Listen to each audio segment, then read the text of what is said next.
kehadiran Muhammadiyah itu tidak di ruang yang hampa. Kehadirannya itu berada di tengah-tengah pergumulan kehidupan masyarakat.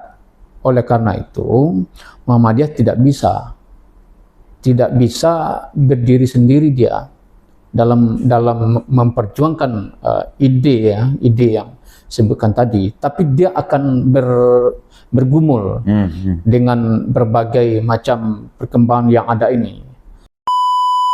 Justru malah ketika ini bertransformasi menjadi cabang Muhammadiyah awal, itu justru pimpinannya itu lebih banyak digawangi oleh pemangku adat, para nenek mama. Jadi berbeda dengan pembaru-pembaru yang sebelumnya. Ini yang sangat perlu kita butuhkan, itu membangun ideologi itu kembali. Karena pergerakan apapun yang kita bangun, itu kalau ideologinya rapuh, itu pada akhirnya tidak berjalan dengan baik.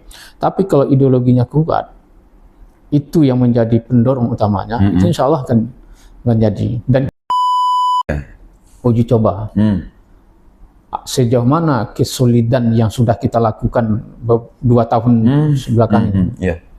Apakah ini ketika kita ambil sebuah keputusan, apakah ini akan semakin rapuh kah ini? Apakah ini akan bisa kita dorong kuat untuk membangun kesolidan yang jauh lebih besar ke depan? Cek garis komando. Cek garis komando dulu. Sejauh mana itu efektivitasnya? Ketika membuat lihat di kampung-kampung itu dulu, kalau mudah sebenarnya gitu orang. Jadi tuh, kalau dari kareh membaca Bismillah, tuh orang orang terbiasa. Kalau dicari keluar, tidak pakai Bismillah, tidak jaharnya. Muhammadiyah mah. Atau gitu, ada lu cile itu orang kota tuh Muhammadiyah mah, orang kampung orang agak macam-macam. Maksudnya apa?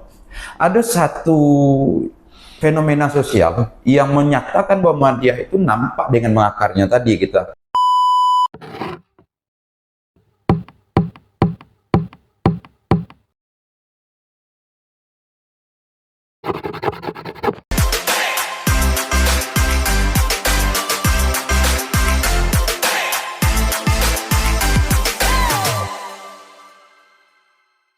Bismillahirrahmanirrahim. Assalamualaikum warahmatullahi wabarakatuh. Waalaikumsalam warahmatullahi wabarakatuh. Dan sanak salua dimanapun berada, alhamdulillah. Hari ko bersebut balik kita di Saluk Kreasi. Hari ko kami mendatangi salah seorang tokoh puncak kalau secara organisasi di Sumatera Barat. Beliau adalah Pak Bakhtiar, atau ada yang manggilnya Bang Bakhtiar. Selamat datang, Bang. Selamat, terima kasih banyak Pak Ustaz ya. Jadi sebagai perkenalan tadi kan ada Bogan Tuang tuh. Organisasi, orang puncak di organisasi untuk Sumbar Hariko, tapi organisasi tidak mau sabit tuh. Gitu. Supaya lebih baik tentu namanya tersambung cerita gitu ke muka Pak Apa Hariko berprofesi sebagai dosen, tumbuh paham tuh. Tapi tadi yang sebagai puncak dari organisasi, sebagai apa Pak kini Pak? Terima kasih Pak Stan ya. Jadi Ambo ya dengan pimpinan-pimpinan Muhammadiyah Muhammadiyah yang lain ya ditugasi sebagai menakodai ya, Ketua Muhammadiyah Sumatera Barat. Tapi di Muhammadiyah kepemimpinan itu kolektif itu Pak Stan. Kolektifnya itu setiap segala sesuatu itu mesti kita musyawarahkan. Syura itu jalan, jadi tidak ada yang jalan sendiri-sendiri. Terus kemudian sebagai seorang ketua itu, ini hanya ditinggikan saran tiang, kemudian didahulukan selangkah. Hanya itu. Berarti tadi kan sengaja bukan berarti apa adalah kini ketua Muhammadiyah wilayah Sumatera Barat. Ketua pimpinan wilayah Muhammadiyah Sumatera Barat. Ketua pimpinan wilayah Muhammadiyah Sumatera Barat. Itu. Jadi sengaja kenapa mohon itu? Karena memang ada sedikit keinginan nambo menggali kadang kan ada kebiasaan orang kalau diperkenalkannya secara detail, ambo sengaja ambo cerita karena ambo ingin cari ada gezah di balik dan orang Muhammadiyah, ambo orang Muhammadiyah, kami orang Muhammadiyah, gitu. Maksudnya apa ada gezahnya, maka ambo tidak menyebutkan tadi apa langsung sebagai ketua pimpinan wilayah Muhammadiyah. Tapi sebenarnya itu kan intermezzo awal sebenarnya yang tidak penting juga, mungkin penonton kayak intriknya itu gitu. Tapi ada ambo masuk ke hal inti ini, Pak. Sengaja ambo menemui Pak ini sebagai ketua pimpinan Muhammadiyah wilayah Sumbar dengan tujuan ingin menggali kembali bagaimana Muhammadiyah di Tanah Minang. Itu ide besarnya. Tentu kita beranjak dari hal-hal kecil dulu. Apakah Muhammadiyah itu kini secara struktur organisasi sampai enggak ke wilayah-wilayah? Karena kalau Muhammadiyah itu kan kayak ada struktur yang berjenjang dan bertingkat ya. Sampai capaian organisasi Muhammadiyah kok kini di masyarakat, Pak, di Sumatera Barat. Jadi kita kan memang punya punya program, punya target. Berdasarkan program dan target itulah kita jalan. Pergantian sekali 5 tahun di Muhammadiyah itu pergantian proses regenerasi dan itu jalan terus. Nah, pertanyaan Pak Stan tadi terkait dengan sejauh mana ya Muhammadiyah sampai ke bawah. Kita 2,5 tahun belakangan kita konsen ke dalam dan kita tidak terlalu banyak memang keluar ya.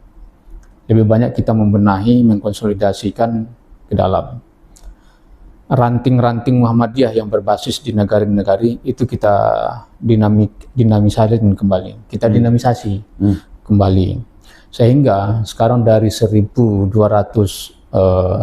nagari, desa dan kelurahan, kita sekarang sudah tercatat 835 ranting. Itu yang berada di level nagari-nagari. Kemudian cabang Muhammadiyah yang selevel dengan kecamatan, itu kita ada 167 dari 100 berapa itu kecamatan itu. Jadi hampir ya, kalau ranting itu sekarang sudah hampir 85%. Nah ini lagi sedang kita kejar ya, kita dorong kuat daerah cabang untuk memasifkan pendirian pembentukan ranting-ranting di tingkat nagari, dan itu sedang jalan sekarang prosesnya itu satu ya yang kita perkuat ke dalam. Bersamaan dengan itu juga kita sedang memasifkan namanya Baitul Arqam. Baitul Arqam itu proses pekaderan formal di Muhammadiyah. Itu untuk level pimpinan mulai dari kami ya, dari wilayah terus ke daerah itu sudah selesai, cabang juga sedang dalam proses jalan, dan juga ranting-ranting sekarang sudah mulai bergerak ya, yang 830-an itu. Kemudian juga kita sedang lakukan memasifkan juga Baitul Arqam di seluruh amal-amal usaha Muhammadiyah. Jadi pimpinan-pimpinan amal usaha Muhammadiyah, setiap orang yang bekerja di amal-amal usaha Muhammadiyah itu kita kembalikan Baitul Arqam kan, dalam rangka untuk mengkonsolidasikan ideologi, organisasi dan kepemimpinan. Bersamaan dengan itu juga untuk ke dalam ini yang juga kita lakukan pemasifan itu pelatihan mubalik ya. Mubalik itu setiap cabang. Jadi kita punya target dari 167 cabang tadi itu, seminimal-minimalnya kita punya 10 orang mubalik, bukan calon mubalik, tapi yang betul-betul sudah menjadi mubalik itu kita upgrading kembali. Diranting di cabang itu 10 yang kita ini lagi sedang jalan ya. Setiap minggu itu kita bergerak ke bawah ya, ke daerah-daerah, ke cabang-cabang, dan itu alhamdulillah itu nuansanya sudah mulai kelihatan. Jadi sudah denyut itu sudah mulai nampak ya, dari proses yang kita lakukan hampir 2,5 tahun ya, kita konsen membenahi ini, mengkonsolidasikan potensi yang ada di Muhammadiyah. Soal kendala pasti ada kendala lah, pasti. Apalagi kita kan organisasi yang dalam hal menggerakkan itu butuh penyadaran. Jadi tidak seperti pemerintah lah ya. Kalau pemerintah ada perintahnya ya. Ada bisa kuasa. Perintah, ada budgeting, ada ini. Kalau kita kan enggak. Kita yang itu kan kesadaran masing-masing dari individu ke individu itu yang kita dorong. Jadi ada dorong motivasi yang dalam bentuk ideologi. Maka yang perlu kita itu sebetulnya ya, yang sangat perlu kita butuhkan itu membangun ideologi itu kembali. Karena pergerakan apapun yang kita bangun itu kalau ideologinya rapuh itu pada akhirnya tidak berjalan dengan baik. Tapi kalau ideologinya kuat, itu yang menjadi pendorong utamanya, itu insya Allah akan menjadi. Dan kita sebagai pimpinan di Perserikatan sangat menyadari itu. Maka yang kita lakukan secara masif itu penguatan ideologi ini. Berarti secara tidak langsung Pak mengatakan bahwa Muhammadiyah hari itu secara sistem sudah sampai di akar rumput, bahkan di angka 80% lebih. Ya. Kemudian target yang dilakukan itu adalah penanaman selain organisasi, karena tujuan pun dari Muhammadiyah adalah penanaman ideologi, supaya kehidupan keberumatan tentu ada pergerakan juga di dalam tuh. Mungkin dari yang tidak baik menjadi lebih baik, dari kehidupan yang ekonomi turun dan naik. Sebenarnya akan bicara tentang ideologi. Sebelum lanjut lebih ke depannya, Bang, kan ada tadi pernyataan mengatakan bahwa Ambo pernah dengar lah dari salah seorang petinggi pemimpin Muhammadiyah hari ini bahwa Muhammadiyah itu adalah sebuah organisasi yang lahirnya di tanah Jogja. Tapi berkembangnya itu adalah dan besar dan berkembang itu adalah di tanah Minang. Kebetulan kami di Selalu Kreasi kan tentu berbicara tentang Keminangkabauan. Bukan pada tataran euforia masa lampau saja, tapi tentu kan bicara bagaimana menatap masa lampau dan untuk menyiapkan masa depan gitu. Muhammadiyah hari itu yang kata tokoh itu lahirnya memang di Jogja, tapi besar di tanah Minang. Bagaimana kita mencari dinamika kelahirannya dan berkembangnya itu untuk di tanah Minang gitu? Iya, jadi Muhammadiyah lahir di Jogja itu fakta sejarah. Kemudian besar ya, dari awal dibesarkan oleh orang Minang ya, kemudian berkembang kemana-mana seluruh ke tanah air, bahkan ke luar negeri pun. Itu dominan, lebih banyak digawangi ya, diinisiasi oleh tokoh-tokoh kita yang berasal dari Minang. Itu fakta sejarah. Fakta sejarah begitu.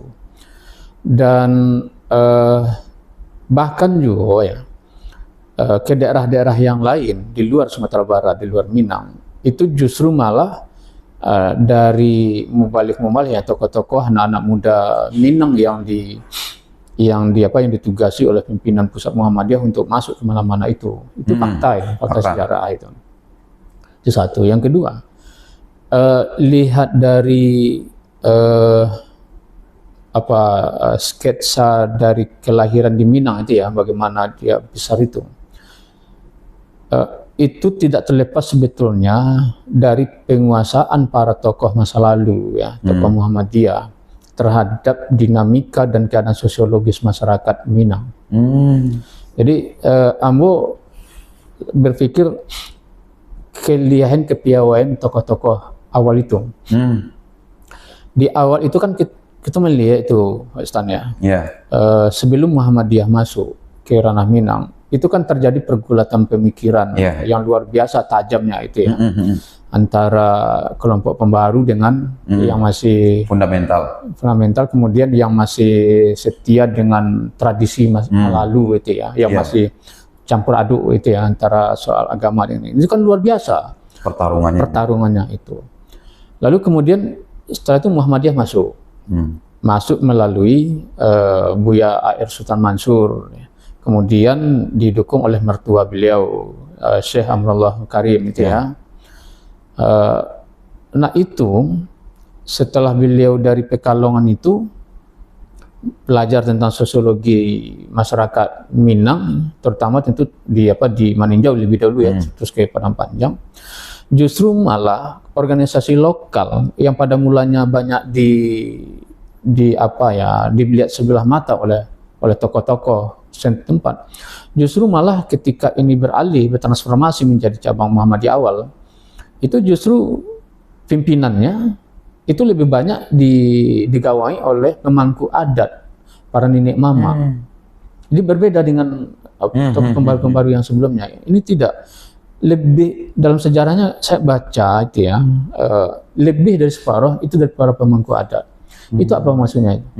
Bahwa Buya Air Sultan Mansur punya strategi lain ya untuk membawa Muhammadiyah, jadi tidak frontal ya. Kalau idenya kan pembaharuannya hampir sama lah ya, sama, cuma kan polanya beda. Polanya beda ini, Pak. Termasuk juga begitu berkembang di Sungai Batang itu. Sekarang kan sudah satu abad Muhammadiyah di Minang nih. Jadi begitu berkembang di Sungai Batang dengan menghadirkan Muhammadiyah hampir tersebar ya di tepian Danau Meninjau itu, di bawah kendali Buya Air Sultan Mansur ini.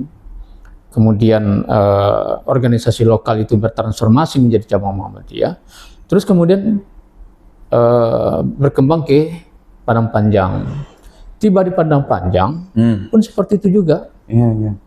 Di Padang Panjang kan, di Padang Panjang belum ada tokoh ya waktu itu, hanya digerakkan oleh beberapa anak-anak muda. Personal ya, anak-anak muda yang punya mimpi besar ya terhadap bagaimana memajukan Minang ini. Tapi waktu itu belum ada yang bisa dijadikan tokoh waktu itu, hanya baru berumusan belasan tahun. Ya ambil contoh misalnya Buya Sa'alaf Yusuf Sultan Mengkutu, ya yang pada kehidupannya pernah menjadi Bupati pertama Solo, kemudian pernah menjadi anggota DPR RI itu ya. Kemudian juga dengan Buya Hamka yang umurnya juga masih belasan tahun. Maka dicobalah cari tokoh itu ya, tokoh, tapi tentu seizin dari ini ya, dari tokoh-tokoh Muhammadiyah yang sudah senior. Senior. Yang pada akhirnya dapat tokoh yang di Pitalah ya, di Padang Panjang, yang pada akhirnya itu kan membawa suasana baru. Termasuk juga di Tanah Datar ya, di Semabu gitu ya. Di Semabu juga proses seperti itu. Waktu itu belum ada tokoh yang bisa jadi panutan utama. Panutan utama, maka pada akhirnya coba cari tokoh yang mungkin bisa idenya sama. Terus kemudian beliau-beliau itulah yang dijadikan sebagai lokomotif ya. Lokomotif untuk menggerakkan, mengembangkan dakwah Muhammadiyah ini. Yang pada itu berhasil. Nah, artinya untuk dan perkembangan setelah itu kan bersama prosesnya. Cuman problemnya boleh Pak Ustaz. Kenapa Muhammadiyah di ranah Minang ini mungkin dari sisi aspek kemajuan amal usaha banding dengan di Jawa itu ya, banding daerah, ada memang yang saya lihat ini faktor sejarah. Kalau di Minang, hampir seluruh amal usaha Muhammadiyah, lembaga-lembaga pendidikan Muhammadiyah yang didirikan dari awal, itu terlibat dalam proses terjadinya pergulatan politik di daerah. Hampir terjadi di setiap periode.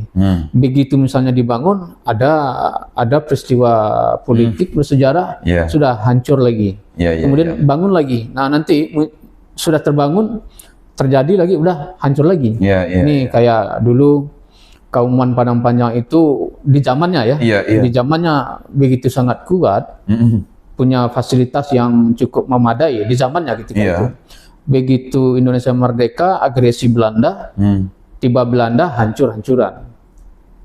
Sudah setelah itu bangun lagi. Setelah bangun datang lagi PRRI ya. Tiba di PRRI, kemudian dengan tentara pusat. Nah pada akhirnya yang disasar juga Kauman Padang Panjang yang hancur-hancur juga.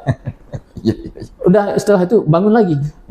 Setelah dibangun lagi, tiba gerakan komunis, hancur-hancuran lagi. Jadi terjadi fluktuasi. Nah baru tahun 80-an mulai lagi. Tahun 80-an terjadi pergulatan itu juga. Ya di ini di masa Orde Baru. Itu kan terjadi lagi. Iya, ada pertarungan ada lagi lah gitu, ideologi atau apa gitu. Ini lagi. Nah, era reformasi sampai sekarang ini arahnya sudah mulai agak ini. Maka kemudian sekarang Muhammadiyah penampilannya sudah mulai agak running kembali. Jadi itu terjadi setiap peristiwa daerah yang terjadi. Nah, pada akhirnya berpengaruh sangat besar ya. Sebenarnya atau mungkin itu wujud kehadiran Muhammadiyah mungkin. Iya. Jadi senternya, jadi apapun pergerakan sosial itu ikut serta. Ikut serta atau ikut serta itu bisa saja kan? Iya ya. Ya mungkin saling bermetamorfosis lah di situ ya. Ya. Nah, ke depan menjawab pertanyaan Mas tadi, bagaimana Muhammadiyah ke depan? Nah, kita sekarang ini kan kembali meletakkan pondasi ke depan, dan ini sudah dimulai dari beberapa periode yang lalu ya, di periode Buya Sofwan ini sudah dimulai, periode Pak Khatib juga sudah mulai, kita melanjutkan itu. Sekarang, nah cuman pergerakannya sekarang agak kita perkuat, agak kita permasifkan. Ya misalnya sekarang kita untuk di tahun ini punya target untuk mubalik ini kita harus dorong 2000-an mubalik yang akan menyebar ya di seluruh Sumatera Barat. Kemudian dari sisi konsolidasi ideologinya melalui Baitul Aqam itu kita masifkan secara menyeluruh. Ya seluruh daerah-daerah itu kita dorong, kita bagaimana ini bisa lebih kencang lagi. Lebih masif. Masif lagi. Nah, itu yang kita lakukan. Di samping itu juga kita lagi sedang juga membenahi, melakukan akselerasi amal-amal usaha Muhammadiyah. Ya sekolah-sekolah Muhammadiyah itu sudah kita upgrading ulang kembali. Dan tapi itu memang belum semuanya terjamah ini. Kita membangun ada skala prioritas.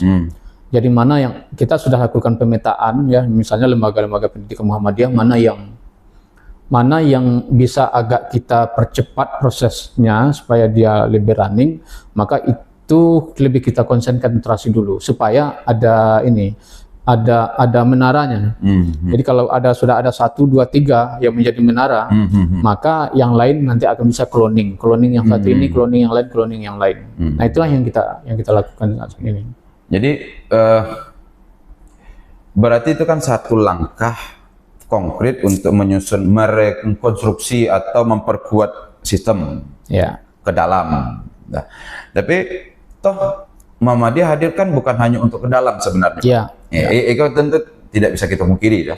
Muhammadiyah kalau hanya berefek ke dalam, maka sebenarnya pun di tanah Minang Muhammadiyah tak akan jadi sebenarnya. Tapi karena punya efek keluar, maka dukungan pergesekan sosial yang mungkin menerima dan tidak, itulah yang akhirnya membuat Muhammadiyah kan besar di tanah Minang gitu. Namun gitu, kamu punya paham dan kenangan masa kecil ya, kenangan masa kecil Pak. Ketika di kampung dulu ada bukan anekdot tapi kenyataannya tuh sebegitu mengakarnya Muhammadiyah tuh gitu. Di kampung tuh hanya ada 2 cara secara tidak langsung cara beragama gitu. Karena secara Muhammadiyah selain organisasinya kan membawa keberagamannya juga. Ketika membuat lihat di kampung-kampung itu dulu, kalau mudah sebenarnya orang. Jadi tuh kalau dari kareh membaca Bismillah tuh orang terbiak. Kalau dicaliak keluar tidak pakai Bismillah tidak jaharnya. Muhammadiyah mah. Atau gitu. Ada lu cile itu orang kota tuh Muhammadiyah mah, orang kampung orang agak macam-macam. Maksudnya apa? Ada satu fenomena sosial yang menyatakan bahwa Muhammadiyah itu nampak dengan mengakarnya tadi kita. Tapi hariko, apakah Muhammadiyah semengakar itunya juga di masyarakat di sosialnya Pak? Itu pengurus bisa mengukur itu gitu. Apakah masih semengakar itu? Jadi kita sadar ya apa yang terjadi di ranah Minang saat ini. al-harakah ya, keislaman begitu mulai banyak bermunculan dengan fenomena masing-masing dan karakternya masing-masing gitu. Maka memang kita awalnya lebih banyak ke dalam dulu. Kita harus membentengi ya. Amal-amal usaha kita bentengi dulu. Cabang-cabang ranting-ranting Muhammadiyah ini kita bentengi dulu. Kalau kita kejar keluar dulu, sementara kita ke dalam keropos, itu justru menimbulkan problem. Maka tahapan kita konsolidasi ke dalam. Itu yang kita sampaikan tadi itu konsolidasi ideologi. Artinya konsolidasi ideologi itu memperkuat posisi kita ke dalam, merapikan barisan ke dalam. Begitu barisan ini sudah mulai kuat, sudah agak mulai sulit itu ya, maka langkah yang berikutnya kita keluar. Nah, keluar itu kan banyak hal yang mempengaruhi ya. Pertama, yang mempengaruhi itu kebijakan pemerintah. Sangat mempengaruhi. Apapun organisasi yang bergerak di masyarakat, kebijakan pemerintah itu sangat mempengaruhi. Satu. Yang kedua, tokoh-tokoh sentral publik baik formal maupun non formal. Maka sejauh mana itu bisa kita ngambil peran di situ. Maka dengan itu Muhammadiyah ya seperti kemarin mengambil momentum tertentu untuk dalam rangka pertama melakukan ya kalau dikatakan uji coba ya. Uji coba. Sejauh mana kesolidan yang sudah kita lakukan 2 tahun sebelakang ini. Apakah ini ketika kita ambil sebuah keputusan, apakah ini akan semakin rapuhkah ini? Apakah ini akan bisa kita dorong kuat untuk membangun kesolidan yang jauh lebih besar ke depan? Cek garis komando. Cek garis komando dulu. Sejauh mana itu efektivitasnya? Salah satu dan itu yang kita lakukan beberapa momentum kemarin. Nah, itu untuk keluar itu untuk keluar ya. Nah, ternyata kita melihat ini ada potensi ya, yang harus kita lebih dorong lagi, lebih kuat lagi. Nah, faktanya begitu kita memberikan ada keputusan yang berbeda dengan yang sebelum-sebelumnya, ada yang protes memang. Ada yang protes, tapi itu di internal Muhammadiyah kan sudah biasa ya. Iya, resistensi itu. Ada, tapi itu bisa memperkuat. Iya. Memperkuat argumentasi kita, merapikan sampai ke bawah.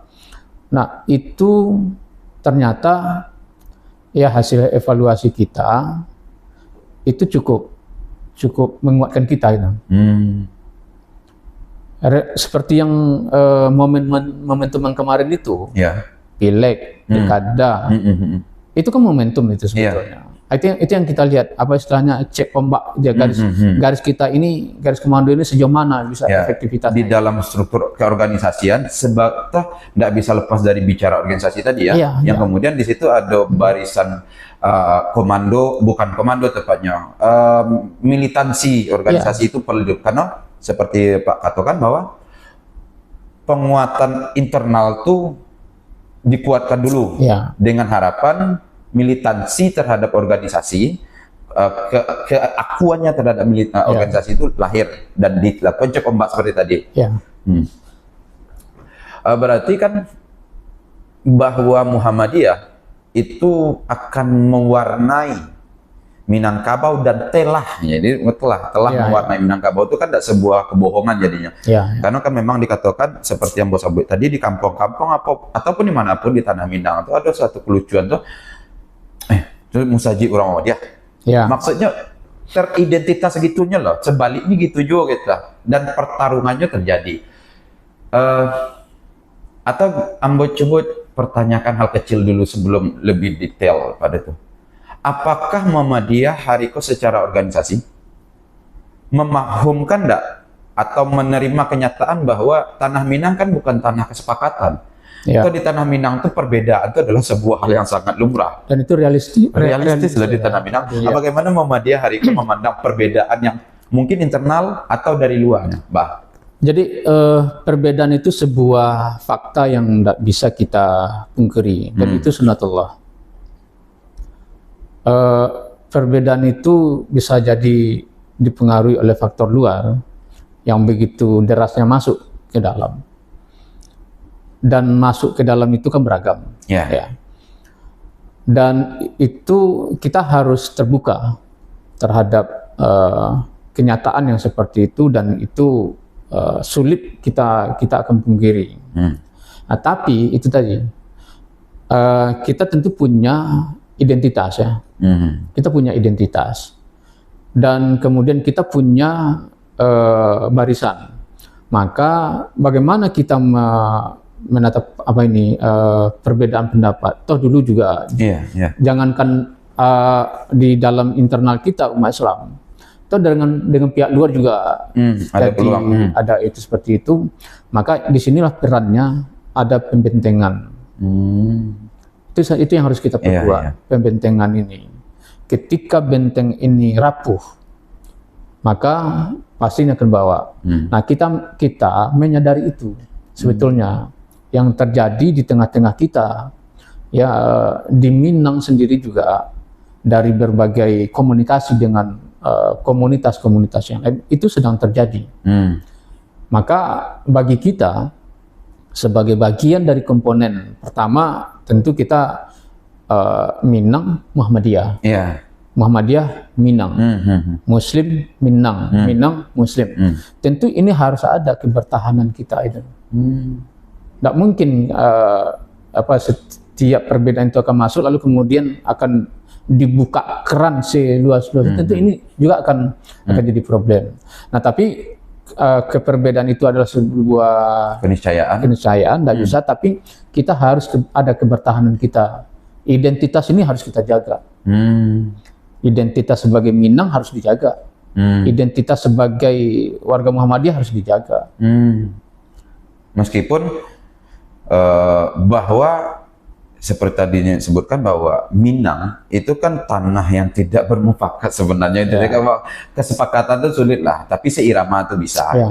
Jadi Pak mengatakan bahwa Muhammadiyah itu, atau secara umum lebih tepat tadi, bahwa Muhammadiyah atau orang Minang harus punya identitas. Ketika identitasnya tidak ada, ya mungkin kata lain, ya bacor kenal sama orang itu tanpa identitas itu. Terakhir Pak, dan penutup sebagai pertanyaannya, apakah Muhammadiyah Hariko dan kedepannya akan masih tetap seperti biasa? Maka seperti biasa itu kan ada kegiatan keorganisasian, ada kegiatan amal tadi, amal ekonominya macam gitu. Atau ada terobosan-terobosan apa enggak yang kemudian akan membuat, apakah ikut sebuah ide baru atau masalah mungkin agak sulit dalam menjelaskan. Muhammadiyah bagi apa itu warisan atau penafsiran gitu. Nah gitu, warisan kan sesuatu yang tidak bisa kita dua ada. Kalau sebuah penafsiran kan, kalau Mas Ambo atau kedepannya mau dikelola gitu. Apa maksud apa di titik itu kita? Jadi salah satu tagline-nya, dan itu bukan hanya tagline biasa, tapi itu sudah menjadi nomenklatur resmi di Muhammadiyah, bahwa Muhammadiyah itu adalah organisasi yang berbasis pada tajdid. Tajdid itu ada pembaruan, yang setiap periode akan terjadi perubahan-perubahan. Jadi tidak berada dalam satu kejemudan. Jadi di periode kita ini misalnya, ini ada tekanannya, tracing arah pergerakan kita. Lalu kemudian nanti ini dievaluasi oleh periode yang berikutnya, mana yang cocok nanti akan dilanjut, mana yang tidak dilakukan, ada perubahan-perubahan. Misal di periode ini, kita melihat tantangan Muhammadiyah, umat Islam ya, secara umum ke depan itu tidak sama tantangan yang kita hadapi dengan periode-periode yang sebelumnya. Nah, oleh karena itu mesti ada langkah-langkah yang itu akan menjadi stimulan bagi kita. Ketika tidak ada langkah-langkah yang berani kita lakukan, yang berbeda mungkin dengan periode yang lalu, walaupun itu akan terjadi ada yang tidak setuju, ada resistensi timbul balik, tidak ada masalah. Tapi kita melihat ke depan, ini harus kita lakukan. Kalau enggak, kita akan kehilangan momentum. Pada saat kita kehilangan momentum, maka gerakan tajdid itu akan terhalang. Maka ini harus kita lakukan upaya-upaya untuk membawa gerakan pembaruan itu ke depan. Jadi tidak terlepas dari itu, Pak Ustaz. Berarti kalau harus memilih bisa nggak memilih dari salah satu kata tadi bahwa Muhammadiyah itu pokoknya adalah sebuah warisan atau sebuah penafsiran? Kalau secara struktur kata yang lebih tepatnya apa? Kalau warisan, gimana caranya itu nyebut warisan? Kalau penafsiran itu juga, kalau itu dibilang warisan, kita memang sudah menerima dari tokoh-tokoh kita masa lalu. Cuman dalam pergerakannya, yang kontennya tetap, konten tetap. Misalnya bahwa gerakan Muhammadiyah itu adalah gerakan tajdid. Tajdid itu ada dua. Yang pahami di Muhammadiyah ya, bukan dalam konteks Pertama itu ada namanya tajrid, tadi itu pemurnian. Itu sejak dari masa lalu sampai ke depan tidak akan pernah berubah. Tidak akan berhenti dan itu tetap nilainya, value-nya. Tetap pemurnian ya. Pemurnian itu ada dua paling tidak itu. Soal akidah, soal ibadah. Itu tidak bisa dipungkiri. Value-nya. Karena itu kan juga bagian dari dalam khazanah Islam itu juga seperti itu kan. Ada yang berubah dan yang tidak berubah itu. Ada yang perlu yang memang itu betul-betul itu dilaksanakan sejak dari masa Nabi sampai akhir zaman, itu tidak akan berubah. Dan itu di Muhammadiyah tidak pernah berubah. Itu kan warisan itu. Itu warisan tuh. Itu. Nah, itu akan berlanjut. Dan cuma nanti value-nya, instrumennya, medianya itu berubah seiring dengan zamannya. Yang kedua, ada namanya tajdid dalam konteks dinamisasi. Nah, konteks dinamisasi disinilah yang kemudian para tokoh pimpinan Muhammadiyah ini bermain bagaimana menyelaraskan dengan perkembangan yang ada ya, dengan perkembangan politik, perkembangan perubahan sosial yang semakin deras ini. Nah, disitulah kemudian diberi ruang para pimpinan Muhammadiyah, para tokoh dan penggerak Muhammadiyah untuk berevolusi ya, membangun sebuah paradigma baru. Nah, yang saya sebut tadi itu bagian dari paradigma yang kita lihat ini harus kita lakukan seperti ini sekarang. Kalau enggak, kita akan kehilangan momentum. Apalagi dengan budaya ya, dan kultur, misalnya kultur politik yang ada sekarang, dengan kultur pengambil kebijakan yang ada sekarang. Nah, kalau itu tidak kita antisipasi cepat, kita tidak mengambil peran, kita akan ditinggalkan banyak orang. Maka ini harus kita ambil posisi itu. Dan itu wilayah penafsiran. Penafsiran, ya. Eksekusi yang harus segera dilakukan dan tindakan-tindakan spontan secara struktural yang tentu berbeda dengan yang lain, itu sebuah penafsiran, tapi penafsiran terhadap nilai yang tetap tadi. Berarti karena gitu Pak, ada satu cemooh mungkin dari para pemikir, mungkin katanya orang yang kemudian seringkali hanya membanggakan kejayaan masa lampau tanpa mempersiapkan masa depan adalah orang-orang yang hidup di zaman nostalgia katanya, gitu kan? Jadi berarti Muhammadiyah sebagai orang dengan ide tajdidnya, dengan nilai tajdid, bukan ide yang kemudian jadi nilainya adalah akan selalu melakukan pembaharuan dan kebetulan ini lahir berkembang di Tanah Minang, Adiko, besar Tanah Minang tadi. Mau tidak mau, suka tidak suka, keberhadirannya di Tanah Minang pun akan dipaksa untuk bertarung ide, bertarung pemikiran, sehingga mungkin itu mempercepat pembaruan-pembaruan yang akan hadir. Seperti itu, Pak? Ya, jadi kehadiran Muhammadiyah itu, kalau saya sering menyebutnya begini ya, kehadiran Muhammadiyah itu tidak di ruang yang hampa. Kehadirannya itu berada di tengah-tengah pergumulan kehidupan masyarakat.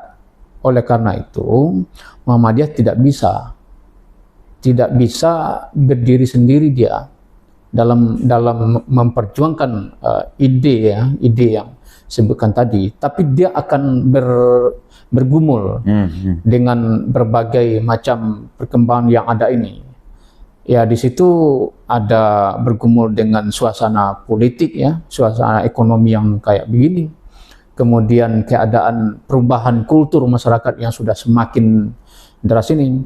Disitulah kemudian Muhammadiyah ini apakah peluang atau tantangan, ini apakah akan jika itu tidak, kalau menyebut istilah tadi itu, apakah kita akan dipaksa akan ikut dalam proses seperti itu, atau kita yang memaksa untuk ikut di situ.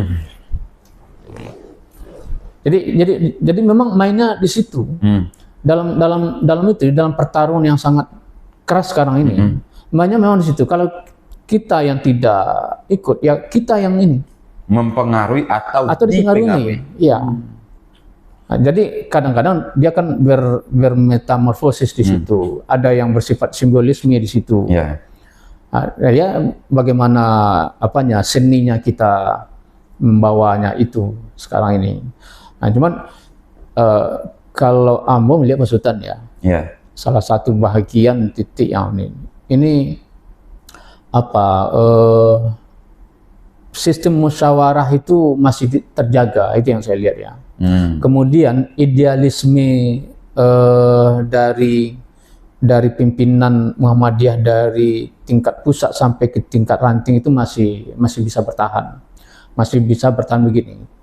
Kalau di tempat-tempat lain yang kita dengar, kemudian juga banyak komunikasi lah ya, apa yang Pak Ustaz sampaikan di luar tadi itu, sikap pragmatis ini itu sudah sangat menguat.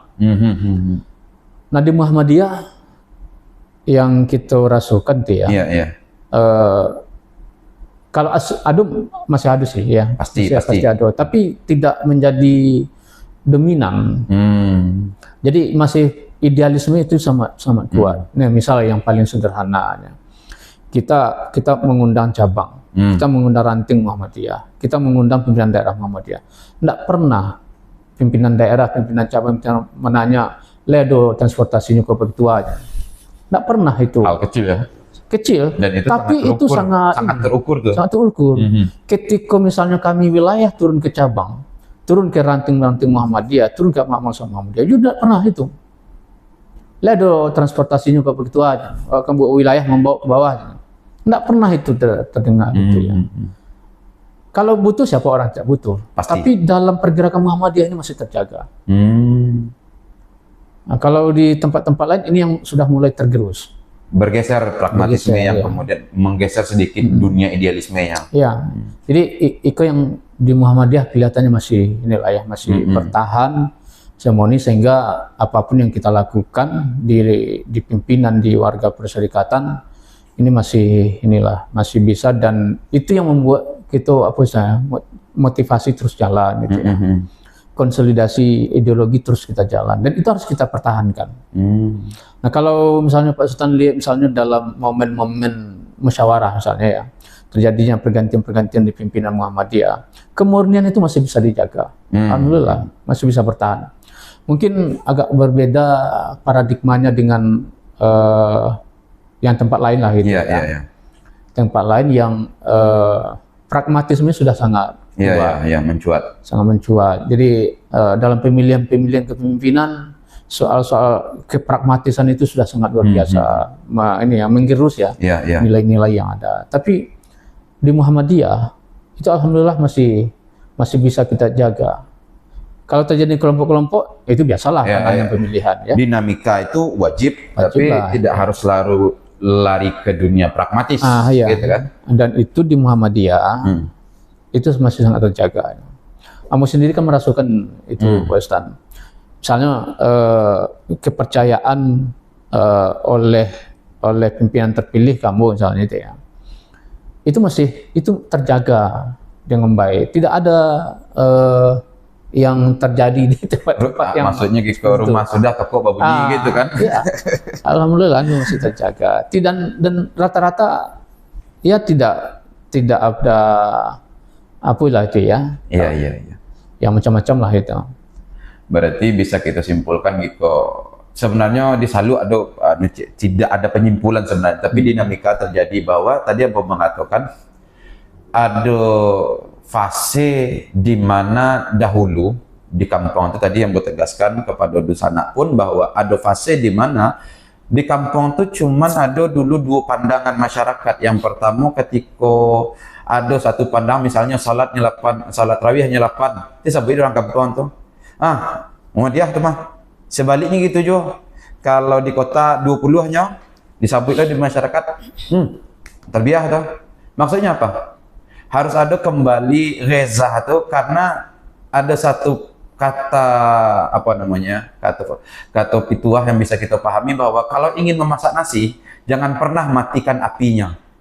Mungkin itu sebagai kesimpulan dari diskusi kita kali ini dengan Pak Bakhtiar sebagai Ketua Pimpinan Wilayah Muhammadiyah Sumbar. Mudah-mudahan ke depan kalau ada juga yang mungkin kami temui kepada Dusana, silakan tulis di komentar. Karena sebenarnya yang kami lakukan bukan membuat konten yang harus kita buat atau membuat sesuatu yang baru, tapi malah mendokumentasikan sebenarnya barang golah ado. Dan kepada para penonton baik di kampung dan di rantau, mohon dukungannya. Kalau bisa jangan lupa dibagikan juga pada Dusana kita sadonyo. Karena Minang ndak akan selesai dek surang-urang, dek basamo mangko jadi. Kalau ndak kini bilo hendaknya. Kami selekrasi india diri. Akhir kalam, assalamualaikum warahmatullahi wabarakatuh. Waalaikumsalam warahmatullahi wabarakatuh.